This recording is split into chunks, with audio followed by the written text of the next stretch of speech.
തെലങ്കാനയില് സംസ്ഥാന സർക്കാരിന് ഈ ശമ്പളം കൊടുക്കാൻ, ജീവനക്കാർക്ക് ശമ്പളം കൊടുക്കാൻ തുടക്കത്തിൽ കഴിയില്ല എന്ന് മുഖ്യമന്ത്രി ഇപ്പൊ പറഞ്ഞിട്ടുണ്ട്.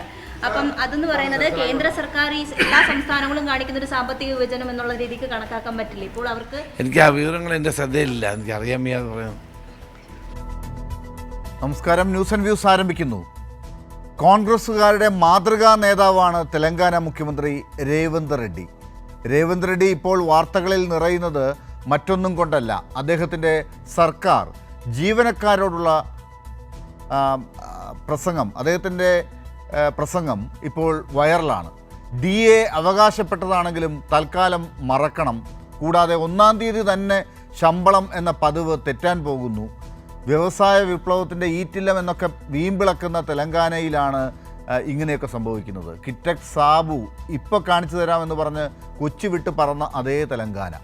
കേന്ദ്രം ഞെക്കിപ്പിഴിയുമ്പോഴും ഇന്ന് വരെ ശമ്പളം മുടങ്ങാത്ത കേരളത്തെ നാഴികയ്ക്ക് 40 വട്ടം ആക്ഷേപിക്കുന്ന കോൺഗ്രസ്സിന് തെലങ്കാന മുഖ്യമന്ത്രിയുടെ ഈ തുറന്നു പറച്ചിലിൽ എന്തുണ്ട് പറയാൻ?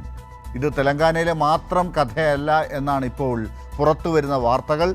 കർണാടകവും ഹിമാചൽ പ്രദേശും കോൺഗ്രസ് ഭരിക്കുന്ന സംസ്ഥാനങ്ങളിൽ ധനപ്രതിസന്ധി ഇപ്പോൾ ഉണ്ടായിരിക്കുന്നു. എന്താണ് ഇതിന് കാരണം? കേന്ദ്രത്തെ കുറ്റം പറയാൻ ഇക്കാര്യത്തിൽ കോൺഗ്രസ് തയ്യാറാകുന്നുണ്ടോ? ന്യൂസ് ആൻഡ് വ്യൂസ് ചർച്ച ചെയ്യുകയാണ്. ഇന്ന് ചർച്ചയിൽ ചേരുന്നവർ CPIM നേതാവ് MLA കൂടിയായ K. പ്രേംകുമാർ, കോൺഗ്രസ് വക്താവ് റോണി K. ബേബി, ഇടത് നിരീക്ഷകൻ അഡ്വക്കേറ്റ് N. ലാൽകുമാർ എന്നിവർ. ഏറ്റവും ആദ്യം റോണി K. ബേബി, എന്തുകൊണ്ടാണ് തെലങ്കാനയിലെ മുഖ്യമന്ത്രിക്ക് ഇങ്ങനെ തൻ്റെ ജീവനക്കാരോട്, സർക്കാർ ജീവനക്കാരോട് പറയേണ്ടി വന്നത്? ബഹുമാനപ്പെട്ട തെലങ്കാനയുടെ മുഖ്യമന്ത്രി ശ്രീ രേവന്ത് റെഡ്ഡി, അദ്ദേഹം നിയമസഭയിൽ പറഞ്ഞ ഒരു പരാമർശം, അതാണല്ലോ നമ്മുടെ ഇപ്പോഴത്തെ ചർച്ചയ്ക്ക് ആധാരം. അദ്ദേഹം എന്താണ് നിയമസഭയിൽ പറഞ്ഞത്? അത് വളരെ കൃത്യമായി നമ്മൾ കേൾക്കുക. അദ്ദേഹം നിയമസഭയിൽ പറഞ്ഞത്, ഒരു മാസം സംസ്ഥാന സർക്കാരിന്റെ ചെലവുകൾക്ക് വേണ്ടി വരുന്ന തുക 24,000 കോടിയാണ്. അതിൽ നമുക്ക് 18,000 കോടിയെ റവന്യൂ ആയി കിട്ടുന്നുള്ളൂ. അതിന് 4,000 കോടി എന്ന് പറയുന്ന ഉദ്യോഗസ്ഥന്മാരുടെ ശമ്പളത്തിന് വേണ്ടി നമ്മൾ ചെലവഴിക്കുകയാണ്. അപ്പോൾ എല്ലാ മാസവും 1-ാം തീയതി തന്നെ ഇനി ശമ്പളം കിട്ടുമെന്ന് നമ്മൾ ചിന്തിക്കരുത്. ഗവൺമെന്റിന് പ്രയോറിറ്റി ഉള്ള മേഖലകളുണ്ട്. അല്ലാതെ ശമ്പളം മുടങ്ങുമെന്നോ ശമ്പളം തരില്ലെന്നോ ഒന്നുമല്ല അവിടെ സർക്കാർ പറഞ്ഞത്. ഇവിടെ വളരെ കൃത്യമായി തന്നെ അവിടെ തെലങ്കാനയില് ഒരു സാമ്പത്തിക പ്രതിസന്ധിയുമില്ല, സാമ്പത്തിക ബുദ്ധിമുട്ടുമില്ല. ഇന്ന് ഇന്ത്യയിലെ 2ാമത്തെ ഏറ്റവും വലിയ സാമ്പത്തിക വളർച്ചയുള്ള സംസ്ഥാനമാണ് തെലങ്കാന. ഈ സാമ്പത്തിക വർഷം മാത്രം അവിടുത്തെ GDP ഗ്രോത്ത്, അവിടുത്തെ ഇക്കോണമിയുടെ ഗ്രോത്ത് എന്ന് പറയുന്നത് 14%. IT മേഖലയിൽ നിന്ന് മാത്രം 3 ലക്ഷം കോടിയാണ് അവിടുത്തെ വരുമാനം എന്ന് പറഞ്ഞത്. അദ്ദേഹം പറയുവാനുള്ള കാരണം എന്താ? കഴിഞ്ഞ 10 വർഷം നമ്മൾ അവിടെ 2014 ജൂൺ 2-ാം തീയതിയാണ് തെലങ്കാന എന്ന സംസ്ഥാനം ഉണ്ടാകുന്നത്. കൃത്യമായി 10 വർഷം മുൻപ്. അന്ന് തെലങ്കാന സംസ്ഥാനം ഉണ്ടായപ്പോൾ ഒരു മിച്ച സംസ്ഥാനമായിരുന്നു തെലങ്കാന.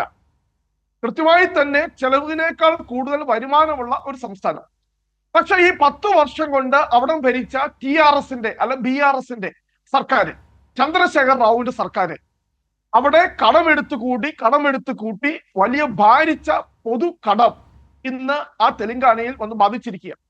2014 ഒരു വർഷം 6,000 കോടിയായിരുന്നു കടം വീട്ടുവാൻ വേണ്ടി തെലങ്കാന കൊടുത്തിരുന്നതെങ്കിൽ ഇന്ന് 2025 ആയപ്പോൾ 70,000 കോടി, അതായത് 1,30,000 കോടി രൂപ ഒരു വർഷം വരുമാനമുള്ളതിന്റെ 70,000 കോടി രൂപയാണ് ഇപ്പോൾ അവിടെ കടം അടയ്ക്കുവാൻ വേണ്ടി മാത്രം. റോണി K. ബേബി, ഈ കാര്യങ്ങൾ മനസ്സിലാക്കിയതിന് ശേഷമാണല്ലോ നിങ്ങൾ ഇതൊക്കെ തെരഞ്ഞെടുപ്പിൽ പ്രചരിപ്പിച്ചതിന് ശേഷം നിങ്ങളെ അധികാരത്തിലേക്ക് എത്തിയത്. നിങ്ങൾ തന്നെ കേരളത്തിൽ പറയുന്നൊരു ന്യായമുണ്ട്, ഇതൊക്കെ നിങ്ങളുടെ സർക്കാരിൻ്റെ കാലഘട്ടത്തിൽ 2011-16 കാലഘട്ടത്തിൽ കേരളത്തിലുമൊക്കെ സംഭവിച്ചതാണല്ലോ.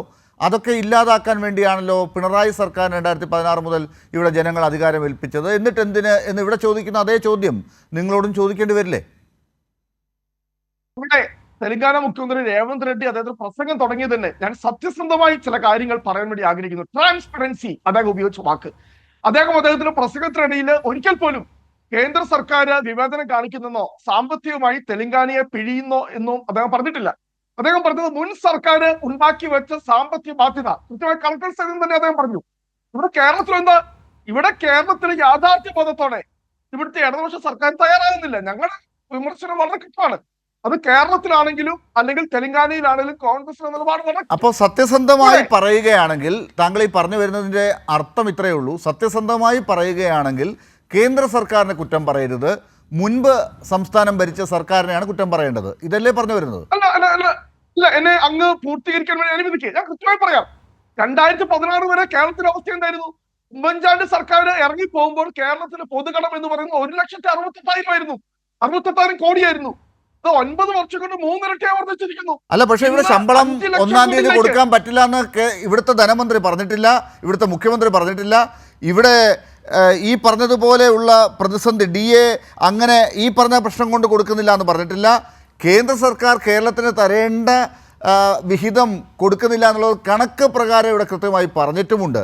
ഇനി ഒരു കാര്യം കൂടിയുണ്ട്, നിങ്ങളുടെ തന്നെ മറ്റു 2 സംസ്ഥാനങ്ങളുണ്ടല്ലോ, കർണാടകം, ഹിമാചൽ പ്രദേശ്. ഇവിടെ എന്താണ് ന്യായം? ഇവിടെ ഞാൻ തെലങ്കാനയുടെ കാര്യം പറഞ്ഞിട്ട്, കാരണം ഇനി തെലങ്കാന കഴിഞ്ഞു, നമുക്ക് വരാം, അതിലേക്ക് തിരിച്ചു വരാം. സമയത്തിന്റെ പ്രശ്നമുണ്ട്, അതുകൊണ്ടാണ് വിഷയം. അതല്ല, നമ്മുടെ വിഷയം അതാണല്ലോ, തെലങ്കാനയാണ്. തെലങ്കാന പറയുന്നത് കാരണം ഞങ്ങൾ തെരഞ്ഞെടുപ്പിൽ പറഞ്ഞ മുഴുവൻ വാഗ്ദാനങ്ങൾ പാലിച്ചു. 75 ലക്ഷം കർഷകരുടെയാണ് 2 ലക്ഷം രൂപ വരെയുള്ള കാർഷിക ഞങ്ങൾ എഴുതിത്തള്ളിയത്. ഇപ്പോൾ ഇവിടെ ജീവനക്കാർക്ക് ശമ്പളം 2-3 ദിവസം വൈകുമെന്ന് പറഞ്ഞ അതേ കോൺഗ്രസ് സർക്കാരാണ് അവിടുത്തെ സർക്കാർ ജീവനക്കാർക്ക് അപകട ഇൻഷുറൻസ് 1.25 കോടി രൂപ, 1 രൂപ പോലും സർക്കാർ ഉദ്യോഗസ്ഥരിൽ നിന്ന് മേടിക്കാതെയാണ് 1.25 കോടി രൂപ അപകട ഇൻഷുറൻസ് ഞങ്ങളോട് പ്രഖ്യാപിച്ചത്. ഇവിടെ എന്താ മെഡിസപ്പ് എന്ന് പറഞ്ഞ് പിടിച്ചു മേടിക്കുന്നത്? നമുക്ക് അതിലേക്ക് വരാം. റോണി കെ ബേബി, നമുക്ക് അത് പറഞ്ഞ് തർക്കിക്കാനുള്ള സമയമല്ല ഇത്. കാരണം തെലങ്കാനയുടെ ഓരോ വിശദാംശങ്ങളിലേക്ക് നമുക്ക് പോകാൻ സമയമുണ്ടാവില്ല, താങ്കൾക്കും അതറിയാം. നമ്മൾ പൊതുവേ പറയുമ്പോൾ എന്തുകൊണ്ട് തെലങ്കാന മുഖ്യമന്ത്രിയെ കേരളത്തിൻ്റെ ധനമന്ത്രി ഇന്ന് നിയമസഭയിൽ കാര്യങ്ങൾ പറഞ്ഞപ്പോഴും അദ്ദേഹത്തെ കുറ്റപ്പെടുത്തിയിട്ടില്ല. അദ്ദേഹം പറഞ്ഞത് തെലങ്കാന മുഖ്യമന്ത്രിയുടെ പ്രസ്താവന ഞെട്ടിക്കുന്നതാണ്, മുഖ്യമന്ത്രി പറഞ്ഞതിനെ അല്ല വിമർശിക്കുന്നത്, കേന്ദ്ര സർക്കാരിൻ്റെ സമീപനമാണ് പ്രശ്നമെന്നാണ് KN ബാലഗോപാൽ ഇന്ന് കേരള നിയമസഭയിൽ ഈ കാര്യം ചൂണ്ടിക്കാട്ടിക്കൊണ്ട് പറഞ്ഞത്. അപ്പോൾ ഈ കാര്യങ്ങൾ നിങ്ങൾക്ക് എന്തുകൊണ്ടാണ് കേന്ദ്രത്തിൻ്റെ വിഹിതം കൃത്യമായി കിട്ടുന്നത് പോലും ഇല്ല എന്ന് കണക്കുകൾ പറയുന്നുണ്ട്. തെലങ്കാനയുടെ കാര്യത്തിലും കർണാടകത്തിൻ്റെ കാര്യത്തിലുമൊക്കെ കേന്ദ്ര വിഹിതം കൃത്യമായി കിട്ടുന്നില്ല എന്നുള്ള കണക്കുകൾ നമ്മുടെ മുമ്പിൽ ഉണ്ട്. എന്നിട്ട് നിങ്ങൾ കേന്ദ്ര സർക്കാരിനെ കുറ്റപ്പെടുത്താതെ ഇങ്ങനെ ഒരു ന്യായീകരണവുമായി മുന്നോട്ട് പോകുന്നത് എന്തുകൊണ്ടാണ്? ഇവിടെ ഞങ്ങൾക്ക് കൃത്യമായ നിലപാടുണ്ട്. ഇവിടെ കർണാടകയിൽ സിദ്ധരാമയ്യയുടെ സർക്കാർ അദ്ദേഹം ഡൽഹിയിൽ പോയി സമരം ചെയ്തു. സമരം ചെയ്തതിന്റെ ഒരു ഒറ്റ കാരണമേ ഉള്ളൂ. ആ കാരണം ഞാൻ പറയാം. 15ാം ധനകാര്യ കമ്മീഷൻ കേരളം ഉൾപ്പെടെയുള്ള ദക്ഷിണേന്ത്യൻ സംസ്ഥാനങ്ങൾക്ക് നമ്മൾ കുടുംബാസൂത്രണം ഉൾപ്പെടെയുള്ള നടപടികളിൽ വളരെ മുന്നേറ്റം പോയി. അതുകൊണ്ട് നമുക്ക് കിട്ടാവുന്ന കുറെ കാര്യങ്ങൾ വെട്ടിച്ചുരുക്കി നമ്മുടെ ഈ പദ്ധതി വിഹിതം കുറച്ചു. ഇത് വളരെ ജനുവിനാണ്. ഞങ്ങൾ കേരളത്തിന്റെ കാര്യത്തിൽ ഞങ്ങൾ അംഗീകരിക്കുന്നുണ്ട്. കേരളത്തിന്റെ എംപിമാർ, കോൺഗ്രസിന്റെ എംപിമാർ അത് ലോക്സഭയിൽ ആ വിഷയം ഉന്നയിച്ചതാണ്. കേരളത്തിലെ ബഹുമാനപ്പെട്ട മുഖ്യമന്ത്രി ശ്രീ പിണറായി വിജയൻ നിയമസഭയിൽ തന്നെ കോൺഗ്രസിന്റെ എംപിമാരെ അഭിനന്ദിച്ചതാണ്. ആ വിഷയം തന്നെയാണ് കർണാടകയിലെ മുഖ്യമന്ത്രിയായ സിദ്ധരാമയ്യ പറയുന്നത്. 15ാം ധനകാര്യ കമ്മീഷൻ വെട്ടിക്കുറച്ചത് പുനഃസ്ഥാപിക്കണം. അല്ലാതെ പറയുന്ന മറ്റു കാര്യങ്ങളിൽ ഇവിടെ എന്താ കേരള സർക്കാർ പറയുന്നത് എന്താ, കേരളത്തിലെ CPM പറയുന്നത് എന്താ, ഇവിടുത്തെ സാമ്പത്തിക പ്രതിസന്ധിയുടെ മുഴുവൻ ഉത്തരവാദിയും കേന്ദ്ര സർക്കാരാണ്.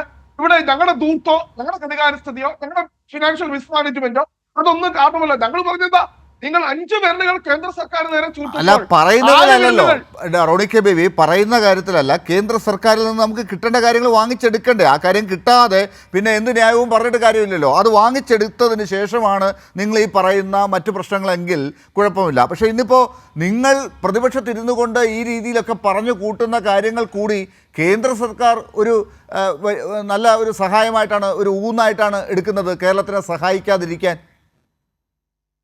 അവിടെ തെലങ്കാന സർക്കാർ ഒരു കേന്ദ്ര സർക്കാരിന്റെ ഔദാര്യത്തോടു കൂടി എല്ലാവരും മുന്നോട്ട് പോകുന്നത്. ഇന്ന് കേരളത്തിലെ ധനകാര്യമന്ത്രി ശ്രീ ബാലഗോപാൽ അദ്ദേഹം തെലങ്കാന മുഖ്യമന്ത്രിയെ വിമർശിച്ചിട്ടില്ല എങ്കിൽ കാരണമുണ്ട്. ഞാനത് കാരണം കൂടി ചൂണ്ടിക്കാണിക്കാം.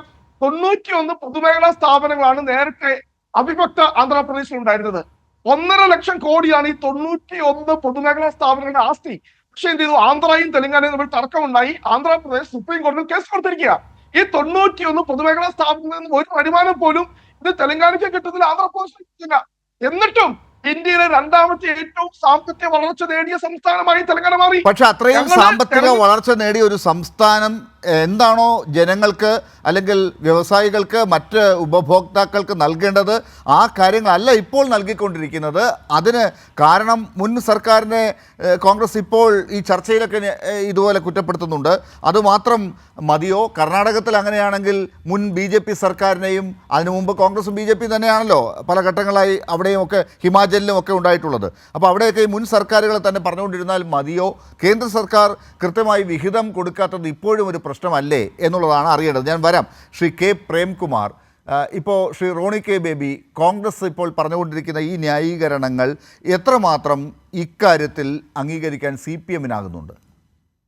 അല്ല, തെലങ്കാന മുഖ്യമന്ത്രി പറഞ്ഞത് എന്താണ് എന്ന് പബ്ലിക് ഡൊമൈനിലുണ്ടല്ലോ. ഏത് സാഹചര്യത്തിലാണ് അദ്ദേഹം പറഞ്ഞത്? ഇവിടെ കോൺഗ്രസിൻ്റെ പ്രതിനിധി നമ്മയെല്ലാം ആശ്ചര്യപ്പെടുത്തുകയാണ്.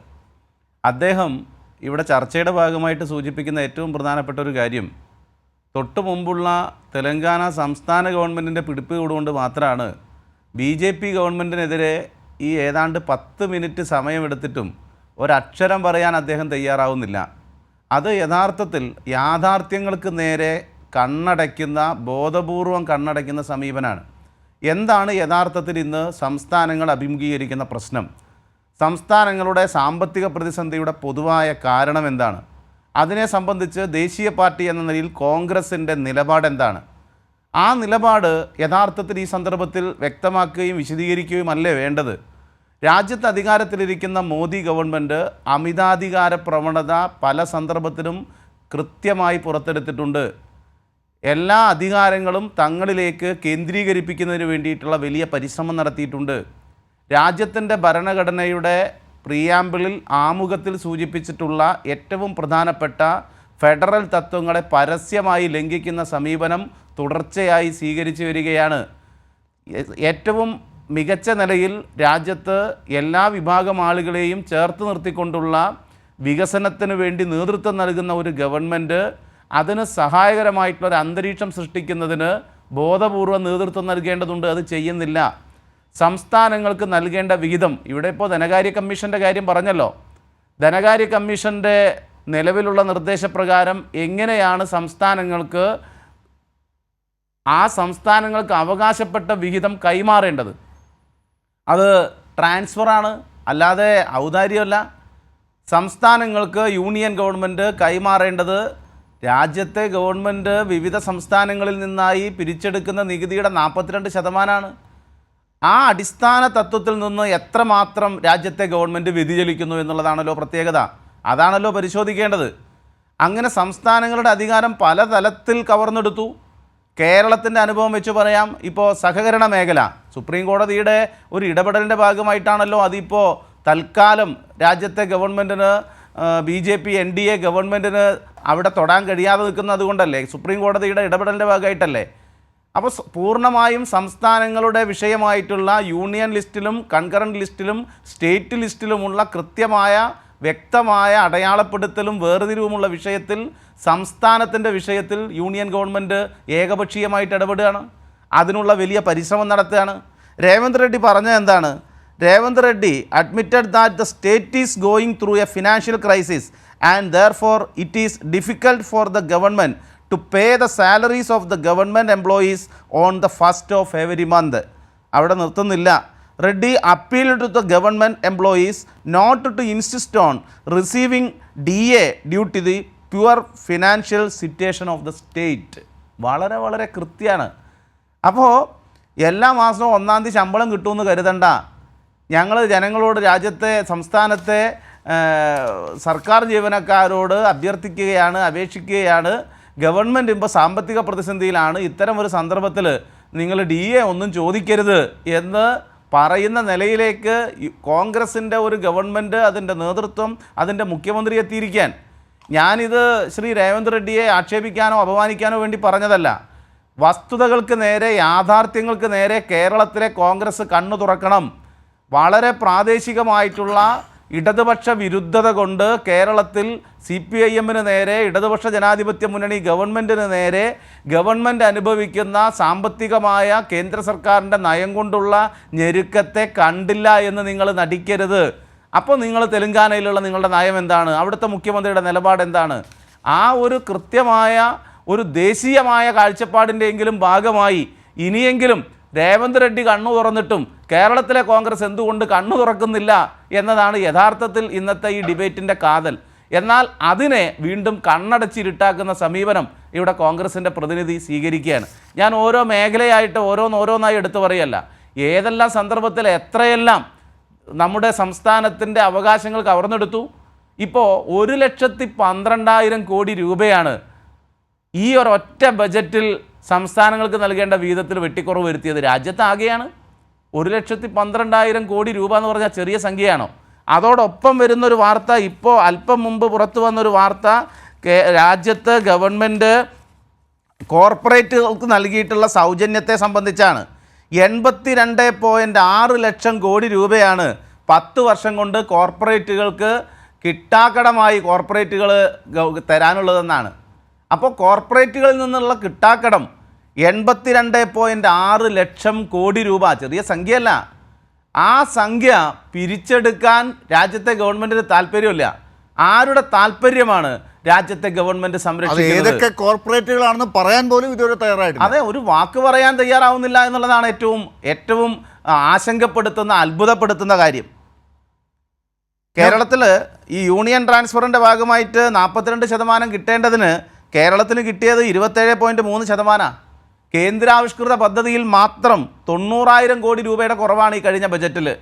അപ്പോൾ കേന്ദ്രത്തിനെതിരെ, BJPക്കെതിരെ, സംഘപരിവാറിനെതിരെ, RSSനെതിരെ ഒരു ചാനൽ ചർച്ചയിൽ പോലും ഈ നയമാണ് ഇത്തരത്തിൽ ഒരു സംസ്ഥാന ഗവൺമെൻറ്റിൻ്റെ മാത്രം കാര്യത്തിലല്ല, BJP ഇതര സംസ്ഥാന ഗവൺമെൻറ്റുകൾക്ക് പൊതുവിൽ രാജ്യത്ത് നേരിടേണ്ടി വരുന്നത്. അതിൻ്റെ ഭാഗമാണ് കേരളം, അതിൻ്റെ ഭാഗമാണ് തെലങ്കാന, അതിൻ്റെ ഭാഗമാണ് കർണാടകം എന്ന് പറയാനുള്ള വസ്തുതയെ വസ്തുതയായി കാണാനുള്ള ഒരു നിലയിലേക്കെങ്കിലും കോൺഗ്രസ് എത്തുമെന്ന് പ്രതീക്ഷിച്ചു. ചർച്ചയിൽ പോലും അത് സംബന്ധിക്കാൻ തയ്യാറാകുന്നില്ല എന്നുള്ളതാണ് നാം കാണുന്നത് എന്നതുകൂടി ഇതിൻ്റെ ഭാഗമായി. ശരി, ഞാൻ വരാം. Shri K Premkumar, advocate N. Lalkumar, അത് നോക്കൂ, CPM അല്ലെങ്കിൽ കേരളത്തിലെ സർക്കാർ കഴിഞ്ഞ കുറച്ച് വർഷങ്ങളായി തന്നെ പറഞ്ഞുകൊണ്ടിരിക്കുന്നതാണ് കേന്ദ്ര സർക്കാർ എങ്ങനെയാണ് കേരളത്തെ ഇങ്ങനെ ഞെക്കിപ്പിഴിയുന്നത് എന്നുള്ളത്. BJP ഇതര സർക്കാരുകളുടെ കാര്യത്തിൽ ഇത് തന്നെയാണ് സംഭവിക്കുക എന്നുള്ള സൂചന വളരെ മുമ്പ് തന്നെ പറഞ്ഞു തുടങ്ങിയിരുന്നു കേരള സർക്കാരുമായി ബന്ധപ്പെട്ടവരൊക്കെ. ഇപ്പോൾ ഏറ്റവും ഒടുവിൽ രേവന്ത് റെഡ്ഡി ഉൾപ്പെടെ ഇങ്ങനെ പറഞ്ഞു തുടങ്ങുമ്പോൾ കർണാടക സർക്കാരും ഹിമാചൽ പ്രദേശ് സർക്കാരും ഇതേ കാര്യങ്ങൾ അനുഭവിച്ചു തുടങ്ങുമ്പോൾ കോൺഗ്രസ് നടത്തുന്ന ഇത്തരം ന്യായീകരണങ്ങൾ എത്ര ദിവസം അവർക്ക് ഇതുപോലെ പറയാൻ സാധിക്കുമെന്നാണ് താങ്കൾ കരുതുന്നത്? ഇത് കേന്ദ്ര സർക്കാരിനെ കുറ്റപ്പെടുത്താതെ തന്നെ കാലം കഴിക്കാനാകുമോ അവർക്ക്?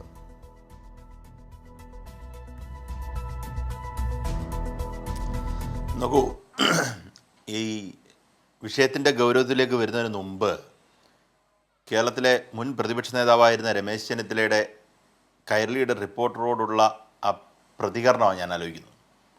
അദ്ദേഹം ഈ തെലങ്കാന സംസ്ഥാനത്ത് ഒരു മുഖ്യമന്ത്രി ഉണ്ടെന്നും ആ കോൺഗ്രസ് മുഖ്യമന്ത്രി ഇങ്ങനൊരു സ്റ്റേറ്റ്മെൻറ്റ് പറഞ്ഞിട്ടുണ്ട് എന്നുള്ളതിനെക്കുറിച്ചും അറിയത്ത് പോലും അദ്ദേഹത്തിനില്ല. ഇവരൊക്കെയാണ് ഈ രാജ്യത്ത് പ്രതിപക്ഷ നേതാവായും മന്ത്രിയായും ഒക്കെ ഇരുന്നതെന്നുള്ള കാര്യം ഓർക്കുമ്പം കോൺഗ്രസിൻ്റെ ഒരു അനിഷേധ്യനായ നേതാവാണ്, മുഖ്യമന്ത്രി കുപ്പായം തയ്പ്പിച്ച് കൈവച്ചിരിക്കുന്ന ഒരാളാണ്. പക്ഷെ അദ്ദേഹത്തിന് തെലങ്കാനയിൽ എന്താ നടക്കുന്നത്, കർണാടകയിൽ എന്താ നടക്കുന്നത്, അല്ലെങ്കിൽ ഈ പറയുന്ന ഹിമാചലിൽ എന്താണ് അവർ നേരിടുന്ന സാമ്പത്തിക പ്രശ്നം എന്നുള്ളതിനെക്കുറിച്ച് അറിയത്തില്ല എന്ന് പറയുമ്പം, പക്ഷേ അദ്ദേഹം മഹാരാഷ്ട്രയുടെ ചുമതലയുള്ള ആളായിരുന്നു ഈ കഴിഞ്ഞ നിയമസഭാ തെരഞ്ഞെടുപ്പ്. ഏതെങ്കിലും ഒരു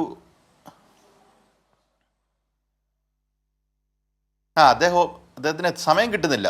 കാര്യം ഇവിടുത്തെ കേരളത്തിലെ പ്രശ്നങ്ങൾ പരിഹരിച്ച ശേഷം മാത്രമല്ലേ ഈ പറയുന്ന ആന്ധ്രയെക്കുറിച്ചും തെലങ്കാനയെക്കുറിച്ചും മറ്റ് സംസ്ഥാനങ്ങളിൽ കോൺഗ്രസ് എന്ത് നേരിടുന്നു എന്നുള്ളതിനെക്കുറിച്ച് മനസ്സിലാക്കാൻ കഴിയും. നിങ്ങളങ്ങനെ കുറ്റപ്പെടുത്തിയിട്ട് കാര്യമില്ല. അതുപോലെ തിരക്കാണ്, ഇവിടെ ഭയങ്കര തിരക്കാണ്, എനിക്ക് അങ്ങനെ തോന്നുന്നത്. അത് പോട്ടെ, അതാണ് എനിക്ക് അതുമായി ബന്ധപ്പെട്ട് ആദ്യം പറയാനുള്ളത്. 2, കോൺഗ്രസ് പലപ്പോഴും എടുക്കുന്ന ഒരു നയം, കോൺഗ്രസ് പ്രതിപക്ഷത്തിരുന്നിട്ട് ഭരണത്തിലേക്ക് വരാൻ കോൺഗ്രസ് എടുക്കുന്ന ഒരു ഇരട്ടത്താപ്പുണ്ട്, അല്ലെങ്കിൽ ഒരു ഡബിൾ സ്റ്റാൻഡേർഡ്. എന്താണെന്ന് ഞാൻ പറഞ്ഞുതരാം. കേരളത്തിൽ കഴിഞ്ഞ പ്രാവശ്യം പിണറായി വിജയൻ്റെ മന്ത്രിസഭയുടെ അവസാന കാലഘട്ടത്തിൽ സർക്കാർ വീണ്ടും രൂപീകരിക്കുന്നതിന് മുമ്പ് നടന്ന തെരഞ്ഞെടുപ്പുമായി ബന്ധപ്പെട്ട കാര്യമാണ് പറയുന്നത്. ആ സമയത്ത് കേരളത്തിൽ ഇവർ പറഞ്ഞത് ക്ഷേമ പെൻഷൻ 6000 കൊടുക്കുമെന്നോ അങ്ങനെ ഒരു വലിയ തുക പറഞ്ഞു. ഒരു ഡിബേറ്റിൽ പങ്കെടുത്തപ്പോൾ ഞാൻ പറഞ്ഞു 6000 കൊടുക്കാനുള്ള സാമ്പത്തിക ശേഷി സംസ്ഥാനത്തിനില്ല. വോട്ട് കിട്ടാനായി ഇപ്പം എങ്ങനെയും തിരിച്ച് അധികാരത്തിൽ വരാനായി ഉള്ള ശ്രമം മാത്രമാണ്. ജനം ഈ വാക്കുകൾ വിശ്വസിക്കരുതെന്ന് പറഞ്ഞു. സത്യത്തിൽ കേരളത്തിന് 6000 രൂപ വെച്ച് ക്ഷേമ പെൻഷൻ കൊടുക്കാനുള്ള ഒരു ഫൈനാൻഷ്യൽ പ്രൂഡൻസ് ഉള്ളൊരു സംസ്ഥാനമല്ല കേരളം. ഈ പറയുന്ന ഇപ്പം കൊടുക്കുന്നത് തന്നെ സത്യത്തിൽ നമുക്ക് ബുദ്ധിമുട്ടിയാണ് നമ്മൾ കൊടുക്കുന്നത്. ഇതൊരു സത്യമാണ്. കാര്യം നമുക്ക് സെൻറ്ററിൻ്റെ ഭാഗത്തുനിന്ന് കിട്ടേണ്ട സപ്പോർട്ട് കിട്ടുന്നില്ല. അത് കഴിഞ്ഞ ദിവസം മുഖ്യമന്ത്രി കൊടുത്ത ഇൻ്റർവ്യൂവിനകത്ത് അദ്ദേഹം വ്യക്തമായി പറയുന്നുണ്ട്. ഈ ധനസ്ഥിതിയുള്ള ഒരു സംസ്ഥാനത്ത് ഇപ്പം കേരളത്തിൻ്റെ റവന്യൂ എന്ന് പറഞ്ഞാൽ നമ്മുടെ ഡൊമസ്റ്റിക് സോഴ്സസിൽ നിന്നുള്ള റവന്യൂ വളരെ ഹൈ ആണെന്നാണ് മുഖ്യമന്ത്രി പറഞ്ഞത്. അത് വളരെ മെച്ചപ്പെട്ട് വരിക എന്നാണ് പറഞ്ഞത്. എന്നിട്ട് നമുക്ക് ഈ സംസ്ഥാനത്ത് ഇൻക്രീസ് ചെയ്യും, ക്ഷേമ പെൻഷൻ ഇൻക്രീസ് ചെയ്യും, ഒരു സംശയവുമില്ല. പക്ഷേ ഈ പറയുന്ന 6000-ലേക്കൊന്നും കോൺഗ്രസ് പറഞ്ഞതുപോലെ വാഗ്ദാനം കൊടുക്കാൻ പറ്റില്ല. കോൺഗ്രസ് 6000 ഒന്നും അങ്ങോട്ടൊരു തുക പറഞ്ഞപ്പം BJP അത് 12000 കൊണ്ടാക്കി. കാര്യം പറയുന്നതിന് ഛേദമൊന്നുമില്ലല്ലോ. ഇതുപോലെ തന്നെ രേവന്ത് റെഡ്ഡി അധികാരത്തിൽ വരാനായ രേവന്ത് റെഡ്ഡി പറഞ്ഞത് എന്താണ്? 2000 ഉള്ള അൺഎംപ്ലോയ്മെൻറ്റ് പെൻഷൻ അല്ലെങ്കിൽ അൺഎംപ്ലോയ്മെൻറ്റ് സ്കീമിൽ അൺഎംപ്ലോയിഡ് ആയിട്ടുള്ള ആൾക്കാർക്ക് അവർ കൊടുക്കുന്ന ഒരു ഒരു ഒരു ഒരു ഒരു ഫണ്ടിങ് അല്ലെങ്കിൽ ഒരു സപ്പോർട്ട് അത് 4000 ആക്കുമെന്ന് പറഞ്ഞു. ഇത് 4000 ആക്കുക കുഴപ്പമെന്ന് പറയും. ഇവർ പറഞ്ഞിരിക്കുന്ന 420 സ്കീമുകൾ, അവിടുത്തെ 420 സ്കീമുകൾ കൊണ്ടുവരും. അത് അങ്ങനെ ഗ്യാരണ്ടീഡ് സ്കീമുകളാക്കി അല്ലെങ്കിൽ അദ്ദേഹം പറഞ്ഞിരിക്കുന്ന ഗ്യാരണ്ടി കാര്യങ്ങൾ നടത്തുമ്പം അവിടുത്തെ ഫൈനാൻഷ്യൽ സിറ്റുവേഷനെ കുറിച്ച് ഒരു ധാരണയുമില്ലാതാണ് കാര്യങ്ങൾ പറയുന്നത് എന്നുള്ളതാണ്. ആ ഓഫർ കൊടുക്കുന്നതാണ്. ആ ഓഫർ അവർക്ക് കംപ്ലൈ ചെയ്യാൻ പറ്റുന്നില്ല. കേരളത്തിൽ കഴിഞ്ഞ പ്രാവശ്യത്തെ തെരഞ്ഞെടുപ്പിൻ്റെ സമയത്ത് നടന്നത് ഇതാണ്. ഇനിയും വരാൻ പോകുന്ന തെരഞ്ഞെടുപ്പിൽ നടക്കാൻ പോകുന്നത് ഇത് തന്നെയാണ്. എനിക്കൊരു സംശയമില്ല. കാര്യം അവരെ സംബന്ധിച്ചിടത്തോളം ഓഫർ കൊടുക്കുക, അധികാരം പിടിക്കുക, എങ്ങനെയും അകത്ത് കയറുക, അതിനുശേഷം പിന്നെ എന്തെങ്കിലുമൊക്കെ പറഞ്ഞാൽ മതിയല്ലോ. നോക്കൂ, ഇത് ജനങ്ങളിലേക്ക് ചെല്ലുന്നതും ജനങ്ങൾ കേൾക്കുന്നതും. ഇന്നിപ്പം രാജ്ദീപ് സർദേശായി ഈ പറയുന്ന രേവന്ത് റെഡ്ഡിയുടെ അല്ലെങ്കിൽ രാജ്ദീപ് സർദേശായിയുടെ ഇന്ത്യ ടുഡേ ചോദിക്കുന്നുണ്ട്, നിങ്ങൾക്ക് ഇത് കൊടുക്കാൻ പറ്റത്തില്ലായിരുന്നു എങ്കിൽ പറ്റാനുള്ള ഒരു ഫൈനാൻഷ്യൽ പ്രൂഡൻസ് ഇല്ലെങ്കിൽ നിങ്ങൾ എന്തിനാണിത് ഓഫർ ചെയ്യുന്നത്? എന്നിട്ട് കടമെടുത്തിട്ട് ഇത് കൊടുക്കുന്ന ഒരു സാഹചര്യം വരും. നോക്കൂ, സാധാരണ ജനങ്ങളിലേക്ക് പണം വരികയാണെങ്കിൽ അവരുടെ സ്പെൻഡിങ് മെച്ചമാകും. അങ്ങനെയാണെങ്കിൽ ഈ പറയുന്ന നല്ല രീതിയിൽ മുന്നോട്ട് കാര്യങ്ങൾ നീക്കാൻ പറ്റുമെന്ന് വേണമെങ്കിൽ നമുക്ക് കരുതാം. പക്ഷെ കുഴപ്പം, ഇവർ കടമെടുത്ത പണം ഇത് ഇഫക്റ്റീവായിട്ട് സ്പെൻഡ് ചെയ്യുന്നുണ്ടോ എന്നുള്ള കാര്യത്തിൽ തന്നെ വളരെ സംശയം ആൾക്കാർ പ്രകടിപ്പിക്കുന്നുണ്ട്. നോക്കൂ, 15 മാസം കൊണ്ട് പെട്ടെന്ന് ഉണ്ടായ ഒരു പ്രശ്നമായിട്ട് ഞാൻ ഒരിക്കലും കണക്കാക്കുന്നില്ല. ഉറപ്പായിട്ട് ഞാൻ പറയുന്നു, 100% അല്ല. 15 മാസം കൊണ്ട് രേവന്ത് റെഡ്ഡി ഉണ്ടാക്കിയെടുത്തൊരു പ്രശ്നമാണെന്ന് ആരെങ്കിലും പറഞ്ഞാൽ ഞാൻ അങ്ങനെ പറയാൻ തയ്യാറല്ല. പക്ഷേ അദ്ദേഹത്തിൻ്റെ കോൺട്രിബ്യൂഷൻ അതിനകത്തുണ്ട്. കേരളത്തെക്കുറിച്ച് റോണി കെ ബേബി പറഞ്ഞില്ലേ എന്ന് പറയുന്ന പോലെ നിങ്ങളുടെ കോൺട്രിബ്യൂഷൻ ആൾക്കാരെ പറ്റിക്കുന്ന രീതിയിലുള്ള ഓഫറുകൾ കൊടുത്ത് നിങ്ങൾ അതിനകത്ത് നിങ്ങളുടെ കോൺട്രിബ്യൂഷൻ ഉണ്ടെന്നുള്ളതാണ് എൻ്റെ സ്പെസിഫിക്. പക്ഷേ അഡ്വക്കേറ്റ് ലാൽകുമാർ, ഇങ്ങനെയുള്ള കാര്യങ്ങളൊക്കെ വരുമ്പോഴും അതേസമയം ഇത് നമ്മുടെ ഫെഡറൽ സിസ്റ്റത്തിൽ പലപ്പോഴും സംഭവിക്കുന്ന ഒരു കാര്യമാണ്. സംസ്ഥാനങ്ങൾ ഭരിക്കുന്ന സർക്കാരുകൾക്ക് അവരുടേതായ വാഗ്ദാനങ്ങൾ ഉണ്ടാകും. അതൊക്കെ നടപ്പിലാക്കാൻ വേണ്ടി അവർ അവരുടേതായ വഴികളിലൂടെയൊക്കെ പോവുകയൊക്കെ ചെയ്യും. പക്ഷെ അപ്പോഴും കേന്ദ്ര സർക്കാർ ഒരു ഉത്തരവാദിത്വം നിർവഹിക്കാനുണ്ടല്ലോ. അവർ കൊടുക്കേണ്ട വിഹിതം കൊടുക്കേണ്ടതുണ്ടല്ലോ. അത് വാങ്ങിയെടുക്കാൻ കേരളം നടത്തിക്കൊണ്ടിരിക്കുന്ന കഴിഞ്ഞ കാലങ്ങളിലെ ഈ പോരാട്ടമുണ്ടല്ലോ, അതിനെ രാഷ്ട്രീയം കൊണ്ട് മാത്രം തള്ളിപ്പറയുന്ന കോൺഗ്രസ് സ്വന്തം സംസ്ഥാനങ്ങളിൽ ഇങ്ങനെ വന്നിട്ടും ഒരക്ഷരം മിണ്ടാതിരിക്കുന്നത് എന്തുകൊണ്ടാണ്?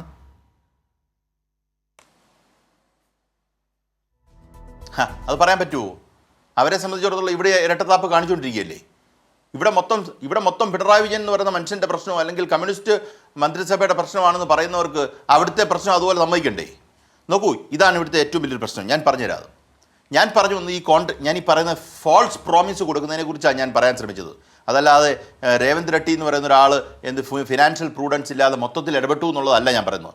വരാൻ പോകുന്ന തെരഞ്ഞെടുപ്പിലും കഴിഞ്ഞ തെരഞ്ഞെടുപ്പിലും കേരളത്തിൽ പറഞ്ഞതുപോലെ തന്നെ മറ്റ് സംസ്ഥാനങ്ങളിൽ, കർണാടകത്തിൽ ഇതുപോലെ അവർ ചെയ്തിട്ടുണ്ട്. ഈ പറയുന്ന ഫോൾസ് പ്രോമിസ് കൊടുക്കുന്നതുമായി ബന്ധപ്പെട്ട് ജനങ്ങളെ ഞാനൊന്ന് ഓർമ്മിപ്പിച്ചു എന്ന് മാത്രമേ ഉള്ളൂ. അത് കേരളത്തിലും വരാൻ പോകുന്ന ഒരു കാര്യമാണെന്ന് ഞാൻ ഓർമ്മിപ്പിച്ചതാണ്. നോക്കൂ, കേന്ദ്രത്തിൻ്റെ ഭാഗത്തു നിന്ന് കൃത്യമായ സപ്പോർട്ടിൻ്റെ ആവശ്യമുണ്ടോ? ഉണ്ട്. ഒരു എക്സാമ്പിൾ ഞാൻ പറയാം. ഇപ്പോൾ ഏതെങ്കിലും തരത്തിൽ രേവന്ത് റെഡ്ഡി തന്നെയാണ് ഈ പറയുന്ന ഫിനാൻഷ്യൽ ക്രിഞ്ചിൻ്റെ കോൺട്രിബ്യൂട്ടർ എന്നിരിക്കട്ടെ, അദ്ദേഹം കാരണമാണ് ഈ സംഭവിക്കുന്നതിരിക്കട്ടെ. ആ സംസ്ഥാനത്തെ സപ്പോർട്ട് ചെയ്യാനുള്ള ബാധ്യത കേന്ദ്ര സർക്കാരിനുണ്ട്. ആ കേന്ദ്ര സർക്കാർ ബുദ്ധിമുട്ടുള്ള GDP-യുടെ നല്ല രീതിയിൽ കോൺട്രിബ്യൂട്ട് ചെയ്യുന്ന ഒരു സംസ്ഥാനമാണ് തെലങ്കാന. ആ സംസ്ഥാനത്തിൻ്റെ ഫൈനാൻഷ്യൽ ടേമോയിലിനെ പിടിച്ചു നിർത്താനും അല്ലെങ്കിൽ അതിനെ ഓവർകം ചെയ്യാനുള്ള എല്ലാ സഹകരണങ്ങളും കേന്ദ്ര സർക്കാരിൻ്റെ ഭാഗത്തുനിന്നുണ്ടാകണം. അത് ഉണ്ടാകുന്നില്ല എന്നുള്ളതൊരു യാഥാർത്ഥ്യമാണ്. കോൺഗ്രസ് അടങ്ങുന്ന സംസ്ഥാനങ്ങൾ, കോൺഗ്രസ് ഭരിക്കുന്ന സംസ്ഥാനങ്ങളിൽ പോലും ഇത് ഉണ്ടാകുന്നില്ല എന്നുള്ളത് യാഥാർത്ഥ്യമാണ്. കേരളത്തിലെ കോൺഗ്രസ് ഇത് പറയാത്തത് ഇത് മൊത്തം പിണറായി വിജയൻ്റെ കുഴപ്പമാണെന്ന് പറഞ്ഞാൽ മാത്രമേ അവരെ സംബന്ധിച്ചിടത്തോളം ഇവിടെ വോട്ട് പിടിക്കാൻ പറ്റൂ. അതുകൊണ്ട് മാത്രമുള്ള ഒരു നാടകമാണ് ഈ നടന്നുകൊണ്ടിരിക്കുന്നത്. ഈ പറയുന്ന മാക്രോ എക്കണോമിക് പോളിസി എങ്ങനെയാണെന്ന് ഒരു സ്റ്റേറ്റിന് മാത്രമായിട്ട് ഡിഫൈൻ ചെയ്യാൻ പറ്റുന്നത്? മാക്രോ എക്കണോമിക്സ് വർക്ക് ചെയ്യുന്നത് ഈ പറയുന്ന എഫക്റ്റീവ് സ്പെൻഡിംഗ് എന്ന് പറഞ്ഞു കഴിഞ്ഞാൽ കേന്ദ്രത്തിൽ നിന്ന് വരുന്നതാണ്. ഞാൻ രണ്ട് ഉദാഹരണം കൂടെ പറയാം, അത് കഴിഞ്ഞിട്ട് ഞാൻ നിർത്താം. നോക്കൂ, ഈ പറയുന്ന ബീഹാറും തെലങ്കാനയും ആന്ധ്രാപ്രദേശും എന്തോ ഒരു കാശാ കഴിഞ്ഞ ബഡ്ജറ്റിൽ അവർക്ക് കിട്ടിയത്. അവർക്ക് ഒരു പ്രശ്നവുമില്ലല്ലോ. കാര്യം എന്താ? അതിന് കാരണം BJP-യെ നിലനിർത്തുന്ന 2 സംസ്ഥാനങ്ങൾക്ക് ഫണ്ട് കൊടുക്കുന്നതിന് അവർക്ക് ബുദ്ധിമുട്ടില്ല. അവിടെ ഇക്വിറ്റി, ഈ ഡിസ്ട്രിബ്യൂഷൻ്റെ എക്കണോമിക് ഡിസ്ട്രിബ്യൂഷൻ്റെ കാര്യത്തിൽ അവിടെ ഇക്വിറ്റി പ്രിൻസിപ്പിൾസ് എന്ന് പറഞ്ഞൊരു കാര്യമേ ഇല്ല. അത് ബീഹാറിലെ നിതീഷ് കുമാറിന് കൊടുക്കേണ്ട കാശ് കൊടുത്തില്ലെങ്കിൽ നിതീഷ് കുമാർ ഇറങ്ങിപ്പോവും, നരേന്ദ്രമോദി വീട്ടിൽ പോയിരിക്കും. അത് തന്നെയാണ് ആന്ധ്രാപ്രദേശിലെ കാര്യം.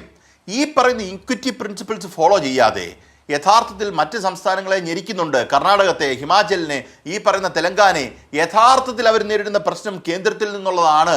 ഇൻഡിജീനിയസ് ആയിട്ട് ഒരുപാട് പ്രശ്നങ്ങളുണ്ടാവും, ഇല്ലെന്നൊന്നും ഞാൻ പറയുന്നില്ല. കേരളത്തിൽ നിങ്ങൾക്ക് വേണമെങ്കിൽ കുറച്ച് എക്സാമ്പിൾസ് എടുത്ത് കാണിക്കാം, മറ്റ് സംസ്ഥാനങ്ങളിലും എക്സാമ്പിൾ എടുത്ത് കാണിക്കാം. പക്ഷേ അതല്ല ഇവിടെ സംഭവിക്കുന്നത്. ഈ പറയുന്ന ബീഹാറിലോ ആന്ധ്രാപ്രദേശിലോ BJP ഭരിക്കുന്ന സംസ്ഥാനങ്ങളിൽ പ്രശ്നമില്ലാതിരിക്കുകയും പ്രതിപക്ഷം ഭരിക്കുന്ന സംസ്ഥാനങ്ങളിലെല്ലാം പ്രശ്നം നേരിടുകയും അങ്ങനെ ചെയ്യുന്നുണ്ട് എങ്കിൽ അത് കേന്ദ്ര സർക്കാരിൻ്റെ ഈ പറയുന്ന രീതിയിലുള്ള നയവുമായി ബന്ധപ്പെട്ട കാര്യമാണ്. ജനങ്ങളെ ബോധ്യപ്പെടുത്താൻ ഒരു എക്സാമ്പിൾ പറയാം.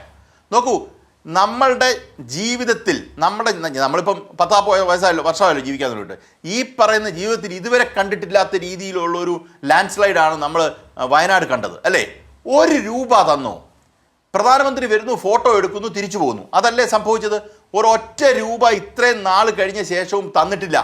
ഇത്രയും സങ്കീർണമായ ഒരു വിഷയം സംസ്ഥാനം നേരിട്ടപ്പോഴും അതിനെ പിടിച്ച് എങ്ങനെയും കരകയറാൻ ശ്രമിച്ചുകൊണ്ടിരിക്കുന്ന സംസ്ഥാനത്തിന് അവിടുത്തെ ജനങ്ങൾക്ക് 1 രൂപ പോലും കൊടുക്കാതിരിക്കുകയും അങ്ങനെ മുന്നോട്ട് വീണ്ടും നീങ്ങാമെന്ന് ഉത്തമ ബോധ്യത്തോടുകൂടി മുന്നോട്ട് നീങ്ങുന്ന ഒരു കേന്ദ്ര സർക്കാർ ഈ രാജ്യത്തുണ്ട്.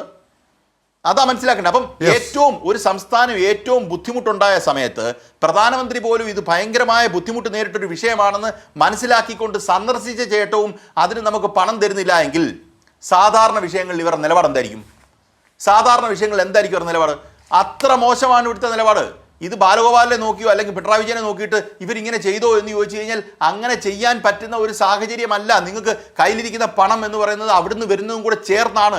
അത് നമുക്ക് കിട്ടുന്നില്ല എന്നുള്ളതാണ്. നമ്മൾ നേരത്തെ ഉണ്ടായിരുന്ന റവന്യൂ സോഴ്സിലെ GST വഴി അങ്ങോട്ട് മൊത്തം പോയി അവിടുന്ന് ഇപ്പം ഇങ്ങോട്ട് തരികയാണ് ചെയ്യുന്നത്. അത് തരുന്നില്ല എന്നുള്ളതാണ് യാഥാർത്ഥ്യം. അത് കോൺഗ്രസ് മറച്ചു വെക്കുക എന്നുള്ളതാണ് എനിക്ക് പറയാം. യെസ്, റോണി കെ ബേബി, ഈ തെലങ്കാനയിൽ നിന്ന് വരുന്ന വാർത്തകൾ അനുസരിച്ച് ഒരു കാര്യം കൂടി ഈ സന്ദർഭത്തിൽ പറഞ്ഞുകൊള്ളട്ടെ.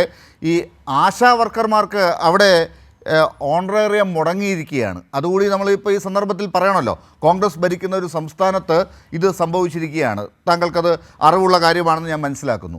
അപ്പോൾ ഇത് നമ്മൾ ഈ പൊളിറ്റിക്കൽ ഇൻകറക്റ്റ് ആണെങ്കിലും പറഞ്ഞു വരുന്ന ചില കാര്യങ്ങളുണ്ടല്ലോ, നമ്മുടെ നാട്ടിലൊക്കെ പറഞ്ഞു കേൾക്കുന്ന ചിലരുടെ താലിയൊക്കെ പോയാലും മറ്റുള്ളവരുടെ കണ്ണീര് കണ്ടാൽ മതി എന്നൊക്കെയുള്ള ഒരു പറച്ചിലൊക്കെ ഉണ്ടല്ലോ.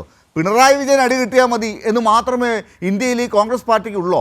അതിനുവേണ്ടി തെലങ്കാനയും ഹിമാചലും കർണാടകവും ഒക്കെ അവിടെയുള്ള ആളുകളൊക്കെ അനുഭവിച്ചോട്ടെ, കേന്ദ്രത്തിനെതിരെ ഒരക്ഷരം മിണ്ടില്ല എന്ന് ഇപ്പോഴും നിങ്ങൾ എന്തുകൊണ്ടാണ് ഇങ്ങനെ ഈ വാശി കാണിക്കുന്നത്? ആശാ വർക്കർമാരുടെ ശമ്പളം മുടങ്ങി എന്നുള്ള വാർത്ത ശരിയല്ല. അത് ഈ പറഞ്ഞ 1-ാം തീയതി കൊടുക്കാനായിട്ട് കഴിഞ്ഞിട്ടില്ല. അതാണ് മുടങ്ങി എന്ന് പറയുന്നത്.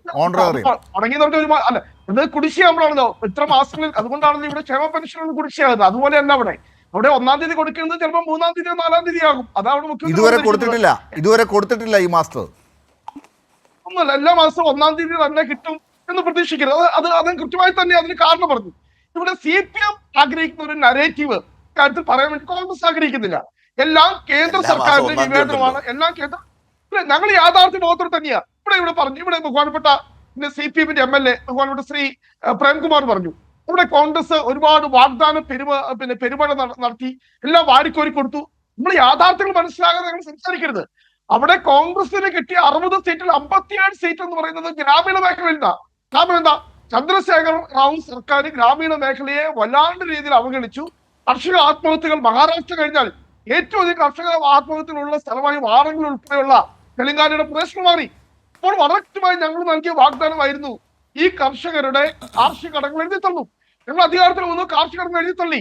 അതിന്റെ റിസൾട്ട് ഈ പ്രാവശ്യം ഉണ്ടായി. 13% അവിടുത്തെ കാർഷിക മേഖലയുടെ വളർച്ച ഈ ഒരു വർഷം. കേരളത്തിന് ഈ പറയുന്ന കാർഷിക മേഖലയുടെ വളർച്ചയോടെ നിൽക്കുന്നു. എവിടെ പോയി നമ്മുടെ സർക്കാരുകൾ നൽകിയ വാഗ്ദാനങ്ങൾ? ഈ പറയുന്ന പിണറായി വിജയൻ സർക്കാർ നൽകിയ വാഗ്ദാനങ്ങൾ പോയി. അപ്പോൾ വാഗ്ദാനങ്ങൾ എന്ന് പറഞ്ഞാൽ വോട്ട് പിടിക്കാൻ വേണ്ടി മാത്രമല്ല, ജനങ്ങളുടെ യഥാർത്ഥ വിഷയങ്ങൾ അഡ്രസ് ചെയ്യാൻ വേണ്ടിയിട്ടാണ്. അവിടെ കൂട്ടുനിർത്തേണ്ടത് ഹൈദരാബാദിലെ പിണറായി വിജയൻ സർക്കാർ നൽകിയ വാഗ്ദാനങ്ങൾ പാലിക്കാത്തതുകൊണ്ടാണ് ഈ തെലങ്കാനയിൽ ഇങ്ങനെ സംഭവിച്ചതെന്നാണ് എനിക്ക് മനസ്സിലായില്ല. അത് കൃത്യമായിട്ട് അല്ലേ ഞാൻ പറഞ്ഞു വരുന്നത് പൂർത്തീകരിക്കാം. അതുകൊണ്ടാണ് ഈ വ്യക്തത ഇല്ലാത്തത്. ബഹുമാനപ്പെട്ട CPM-ന്റെ MLA പറഞ്ഞ ഒരു കാര്യം, അവിടെ സാമ്പത്തിക പ്രതിസന്ധി ഉണ്ടായത് മൊത്തം അവിടെ ഈ പറയുന്ന കോൺഗ്രസ് ഗവൺമെന്റ് വാരിക്കോരി മുഴുവൻ വാഗ്ദാനങ്ങൾ നൽകി പണം മുഴുവൻ വാരിക്കൊടുത്തു. അതല്ല യാഥാർത്ഥ്യം. ഞാൻ കൃത്യമായി പറഞ്ഞല്ലോ, 2014 അവിടെ സർപ്ലസ് സർക്കാരായിരുന്നെങ്കിൽ, അവിടെ മിച്ചം സർക്കാരായിരുന്നെങ്കിൽ 10 വർഷം പൊതുജനം 7 ലക്ഷം കോടി. ശ്രീ റോണി കെ ബേബി, താങ്കൾ ഈ തുടക്കത്തിൽ പറഞ്ഞതൊക്കെ എനിക്ക് മനസ്സിലായി. പക്ഷേ ഇത് താങ്കൾ തെലങ്കാനയെ കുറിച്ച് പറയുമ്പോൾ കർണാടകത്തിന് അവിടുത്തെ മറ്റൊരു പ്രാദേശിക കഥ താങ്കൾ പറയും, ഹിമാചൽ പ്രദേശിന് മറ്റൊരു കഥ ഉണ്ടാക്കും. ഇതെല്ലാം ഇന്ത്യയിലെ വിവിധ ഫെഡറൽ യൂണിറ്റുകൾക്ക് സംഭവിക്കുന്ന കാര്യങ്ങളാണ്. അതും BJP ഇതര പ്രതിപക്ഷ പാർട്ടികൾ ഭരിക്കുന്നിടത്ത് മാത്രമാണ് സംഭവിക്കുന്നത് എന്നുള്ളത് ഇത് നിങ്ങൾക്ക് ഉത്തരവാദിത്വം കൂട്ടുന്ന ഒന്നാണെന്ന് തോന്നുകയില്ലേ? അല്ല, ഞാനത് വളരെ കൃത്യമായി പറഞ്ഞു. ഞങ്ങൾ കർണാടക സർക്കാർ, കോൺഗ്രസ് സർക്കാർ കേന്ദ്രത്തിന് വിമർശിച്ചു. ഇവിടെ ഇടതുപക്ഷ അല്ലെങ്കിൽ CPM ഡൽഹിയിൽ പോയി സമരം ചെയ്തതുപോലെ തന്നെ സിദ്ധാരാമയ്യം പോയി ഡൽഹിയിൽ സമരം ചെയ്തു. ഞങ്ങൾ ഉന്നയിച്ച വിഷയം എന്താ?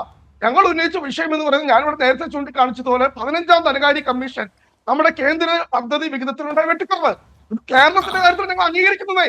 ഞങ്ങൾ ലോക്സഭയിൽ ആ വിഷയം ഉന്നയിച്ചതേ. ബഹുമാനപ്പെട്ട കേരള മുഖ്യമന്ത്രി, ഞാൻ അദ്ദേഹത്തോട് നന്ദി പറയുന്നു, ബഹുമാനപ്പെട്ട കേരള മുഖ്യമന്ത്രി നിയമസഭയിൽ തന്നെ പറഞ്ഞു, അദ്ദേഹം കേരളത്തിൽ നിന്നുള്ള കോൺഗ്രസ് MPമാരെ അഭിനന്ദിച്ചു. അദ്ദേഹം പറഞ്ഞു, ഇതാ കേരളത്തിലെ കോൺഗ്രസ് MPമാർ ലോക്സഭയിൽ പോയി ഈ 15ാം ധനകാര്യ ആ ഉത്തരവാദിത്വം എന്തുകൊണ്ടാണ്? അങ്ങനെയാണെങ്കിൽ ഇപ്പോൾ ഒരു അവസരം കിട്ടിയിരിക്കുകയാണല്ലോ, തെലങ്കാനയിൽ ഇങ്ങനെ സംഭവിച്ചിരിക്കുകയാണല്ലോ. അങ്ങനെയാണെങ്കിൽ കൈകോർത്ത് കേന്ദ്രത്തിനെതിരെ ഡൽഹിയിൽ പോയി ഇരിക്കാമെന്ന് കോൺഗ്രസ് തീരുമാനിക്കേണ്ട മറ്റൊരു സന്ദർഭമല്ലേ ഇത്? അല്ല, ഞാൻ പറഞ്ഞല്ലോ, തെലങ്കാനയിലെ വിഷയം ഞാൻ കൃത്യമായി പറഞ്ഞല്ലോ. 7 ലക്ഷം കോടിയാണ് അവിടുത്തെ പൊതുകടം. അതാണ് അവിടുത്തെ മേജറായിട്ടുള്ള ഇഷ്യൂ എന്ന് പറയുന്നത്. 1,30,000 കോടിയാണ് ഒരു വർഷം അവിടുത്തെ ഇൻകം എങ്കിൽ അതിൽ 70,000 കോടിയും എന്ന് പറയുന്നത് കഴിഞ്ഞ 10 വർഷം കൊണ്ട് എടുക്കണം.